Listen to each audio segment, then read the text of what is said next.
Grupo Picolín, con 3.000 empleados y una facturación de 400 millones de euros, hemos transformado nuestra cadena de suministro para mejorar la experiencia del consumidor. ¿Cuáles eran nuestros desafíos? El consumidor decide qué es lo que quiere comprar eligiendo entre las 90.000 referencias de Picolín, dónde lo quiere comprar, tanto venta tradicional como e-commerce, y cuándo lo quiere en su casa.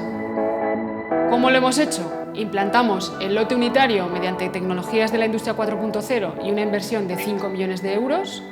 Creamos un orden y ritmo único entre las 10 minifactorías de Picolín. Diseñamos nuevos interfaces de comunicación con el consumidor en entorno web que concretan en tiempo real la entrega y damos un giro de 180 grados a nuestro modelo de producción, incrementando hasta el 70% la personalización de la fabricación. Y lo hemos conseguido, adaptando la cadena de suministro a las necesidades del consumidor, sin perder competitividad y manteniendo los niveles de fiabilidad de entrega. Un equipo comprometido, innovando por la excelencia. Así es como entendemos el futuro de Picolín.